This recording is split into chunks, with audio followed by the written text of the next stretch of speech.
Hello दोस्तों, आज हम जानेंगे मिडिल ईस्ट से लेकर स्कैंडिनेविया तक विदेशों में स्टेशन बन रहा है भारत का। तो अंधेरे में अब हमारे दुश्मन नहीं छिप पाएंगे। तो उसके बारे में हम डिटेल्स में जानेंगे कि हमारे दुश्मन यानी चीन और पाकिस्तान क्यों अंधेरे में नहीं छिप सकते हैं। तो पहले इसके हम इंट्रोडक्शन जान लेते हैं। तो 21वीं सदी का दूसरा दशक वैश्विक भू राजनीतिक में तेज उथल पुथल का काल बन रहा है। जैसे रूस यूक्रेन का युद्ध हो रहा है, इजराइल हमास संघर्ष चल रहा है, ईरान सऊदी समीकरण में बदलाव हो रहा है, चीन अमेरिका रणनीतिक प्रतिस्पर्धा हो रहा है, इंडो पैसिफिक में तनाव हो रहा है और आर्कटिक क्षेत्र का बढ़ रहा है महत्व। तो ये सभी घटनाएं यह संकेत देती है कि खुफिया जानकारी, निगरानी करना और त्वरित प्रतिक्रिया देना ये सब सुरक्षा की रीढ़ बन चुकी है। तो ऐसे समय में भारत के बारे में यह चर्चा तेज हो रही है कि वह मिडिल ईस्ट से लेकर स्कैंडिनेविया तक यानी नार्डिक क्षेत्र तक विदेशों में स्टेशन या सुविधाएं स्थापित कर रहा है।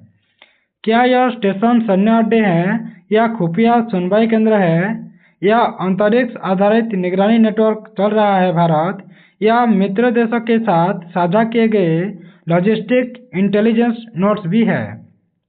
और सबसे महत्वपूर्ण यही है कि क्या इनसे भारत की यह क्षमता बन रही है कि दुश्मन कैसे भी करके अंधेरे में नहीं छिप पाएगा। तो चलो हम इसके बारे में डिटेल्स में जान लेते हैं। तो स्टेशन का अर्थ क्या है वो भी जान लेते हैं। सैन्य अड्डा भी नहीं है और बहुस्तरीय नेटवर्क भी नहीं है। तो जान लेते हैं क्या है। तो सबसे पहले भ्रम दूर करना जरूरी है कि विदेशों में स्टेशन का मतलब हमेशा परंपरागत सैन्य अड्डे नहीं होते हैं। ये आधुनिक सुरक्षा में स्टेशन कई प्रकार के होते हैं। जैसे इंटेलिजेंस स्टेशन होते हैं जहाँ पर सिग्नल इंटेलिजेंस होते हैं, इलेक्ट्रॉनिक इंटेलिजेंस होते हैं और कम्युनिकेशन इंटरप्रेशन भी होता है। तो स्पेस ग्राउंड लिंक स्टेशन भी होते हैं जैसे उपग्रह नियंत्रण, डाउनलिंक, डेटा रील स्टेशन ये सब होता है। वैसे लॉजिस्टिक सपोर्ट नोड्स भी होते हैं जैसे ईंधन में, मरम्मत करने में, पुनर्पूर्ति करने में यानी रिफिलिंग करने में और मेंटेनेंस करने में भी। जैसे नौसेना और वायुसेना के लिए ट्रांजिट सुविधाएं भी मिल सकेगा।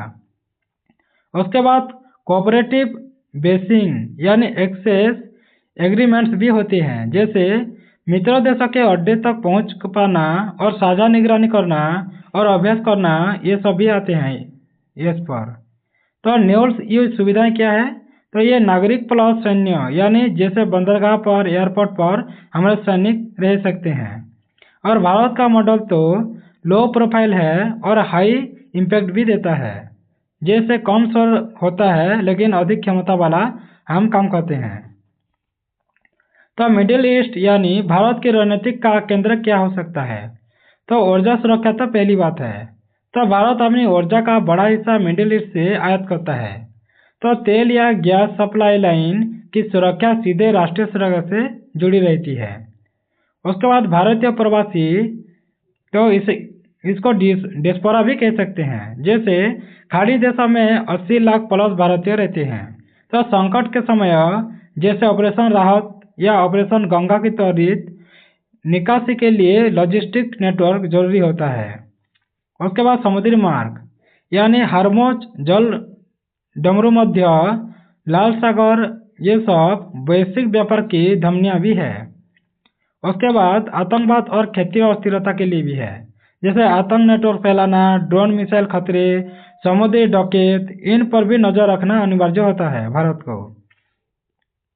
तो इसमें निष्कर्ष ये हो सकता है कि मिडिल ईस्ट में भारत की मौजूदगी ऊर्जा प्लस प्रवासी और समुद्री सुरक्षा में तीनों के लिए आवश्यक होता है। उसके बाद खाड़ी और रेड सी क्षेत्र में भारत की शांति मौजूदगी होना चाहिए। जैसे भारत ने खुलकर कभी यह नहीं कहा है कि उसने यहाँ सैन्य अड्डे बनाए हैं, लेकिन लॉजिस्टिक और इंटेलिजेंस सहयोग के संकेत भी स्पष्ट है। जैसे मित्र देशों के बंदरगाहों तक नेवी एक्सेस हो सकता है, साझा समुद्री निगरानी किया जा सकता है, एंटी पायरेसी ऑपरेशन भी करते हैं हम, ड्रोन और उपग्रह डेटा साझाकरण भी करते हैं। तो यह सब औपचारिक बेसिंग से अलग होता है पर प्रभाव में कम नहीं होता है। तो अफ्रीका और हिंद महासागर में भी होता है, जैसे पश्चिम से दक्षिण की कड़ी बन सकता है। जैसे मिडिल ईस्ट से आगे भारत की रणनीति अफ्रीका के हॉर्न और हिंद महासागर तक जाती है। तो समुद्री निगरानी पोस्ट, रडार चेन और कोस्टल सर्विलेंस नेटवर्क भी बना रहता है। तो इसका उद्देश्य क्या होगा? तो चीन की बढ़ती नौसैनिक गतिविधियों पर नजर रखा जाएगा और समुद्री व्यापार की सुरक्षा भी किया जा सकता है। क्षेत्रीय और साझेदारों के साथ भरोसे का निर्माण भी हो सकता है। उसके बाद स्कैंडिनेविया यानी नार्डिक क्षेत्र में भारत वहाँ क्यों देख रहा है? तो अब सबसे रोचक सवाल तो यही है कि स्कैंडिनेविया क्यों? तो ये आर्कटिक का बढ़ता महत्व के बारे में है। जैसे बर्फ पिघलने से नए समुद्री मार्ग खुल रहा है आर्कटिक में, तो खनिज और ऊर्जा संसाधन बहुत है और रूस नाटो प्रतिस्पर्धा भी हो रहा है, यानी रूस और नाटो के बीच युद्ध का शुरुआत होने ही वाला है। तो रूस यूक्रेन युद्ध के बाद समीकरण क्या हो सकता है? जैसे नार्डिक देश अब सुरक्षा के नए केंद्र बन गए हैं, तो यहाँ से रूस की गतिविधियों पर नजर भी रखी जा सकती है और आर्कटिक और यूरोप की सुरक्षा भी की जा सकती है। तो तकनीकी साझेदारी क्या होगा? तो नार्डिक देश में जैसे radar, under water sensor, cyber और एआई निगरानी में अग्रणी भी हो सकता है भारत के लिए यहाँ संयुक्त रिसर्च करना, डेटा शेयरिंग करना और स्टेशन टाइप सुविधाएं, ये सब रणनीतिक रूप से उपयुक्त होगी। उसके बाद अंधेरे में नहीं छिपा जाएगा दुश्मन। तो इसका तकनीकी अर्थ क्या हो सकता है वो भी जान लेते हैं। तो ये वाक्य केवल नारा नहीं होगा, बल्कि तकनीकी क्षमता का संकेत भी देता है। जैसे 24/7 मल्टी डोमेन सर्विलेंस इस पर काम करेगा, यानी 24 घंटे हर वक्त ये सर्विलेंस के डोमेन में ही रहेगा। जैसे चाहे वह स्पेस में हो या उपग्रह में, एयर में हो जैसे ड्रोन में, अवॉक्स में, और सी में भी हो सकता है जैसे नौसेना सेंसर के माध्यम से, और साइबर के माध्यम से भी हो सकता है, यानी हम चारों तरफ से हम सर्विलेंस कर सकते हैं। जैसे स्पेस में उपग्रह के तहत, एयर में जैसे ड्रोन में, अवॉक्स में, सी के तहत भी हो सकता है नौसेना सेंसर के तहत। उसके बाद साइबर भी हम इसमें भी देख सकते हैं। तो नाइट ऑप्टिक्स और थर्मल टेक्नोलॉजी के साथ भी हो सकता है। जैसे इंफ्रारेड सैटेलाइट हम ट्रैक कर सकेंगे, हीट सिग्नेचर ट्रैकिंग भी कर सकेंगे। उसके बाद सिग्नल और इलेक्ट्रॉनिक इंटेलिजेंस भी हो सकता है, जैसे रेडियो सैटेलाइट कम्युनिकेशन इंटरसेक्शन भी हो सकता है। इलेक्ट्रॉनिक एमिशन डिटेक्शन में भी हो सकता है। ये सब में हम खुफिया जानकारी सब एकजुट कर सकते हैं।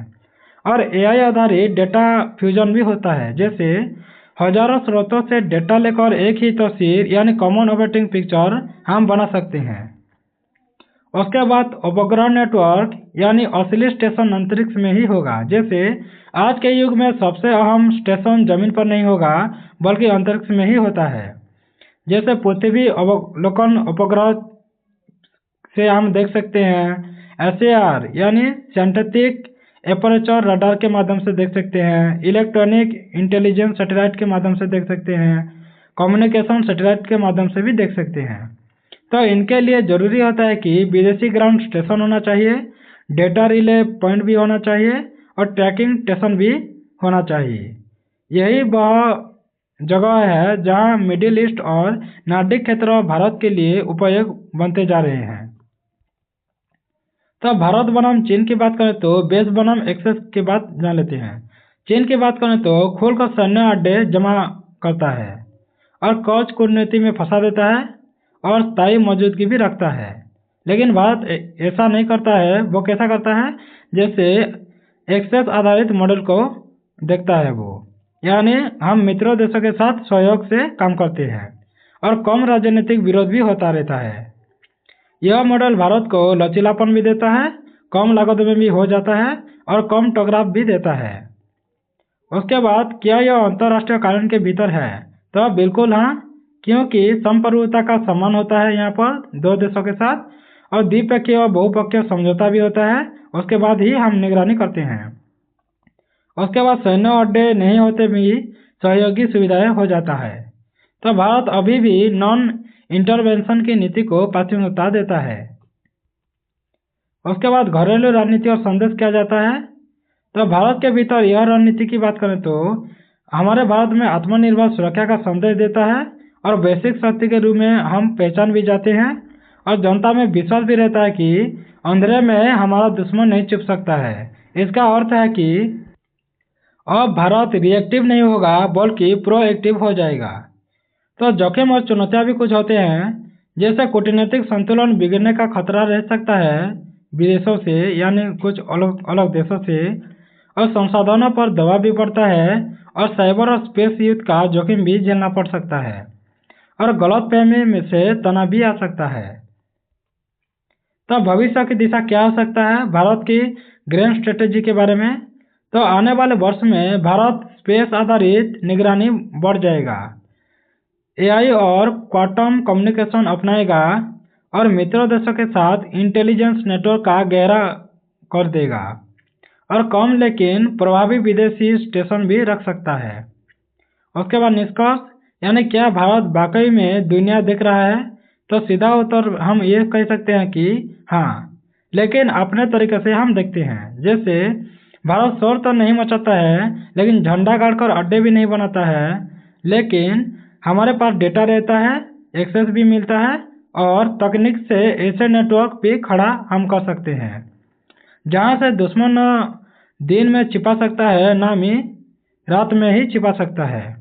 तो यह रणनीति भारत को सुरक्षित पैदा करता है, सम्मानित भी देता है और वैश्विक शक्ति बनने की दिशा में मजबूती से आगे भी बढ़ा रही है। तो थैंक्स फॉर वॉचिंग। अगर ऐसे वीडियो आपको अच्छा लगता है तो सब्सक्राइब कर दें, बेल आइकन दबा दें, लाइक करें, शेयर करें और वीडियो आपको कैसा लगा कमेंट बॉक्स में ज़रूर कमेंट कर दें। धन्यवाद।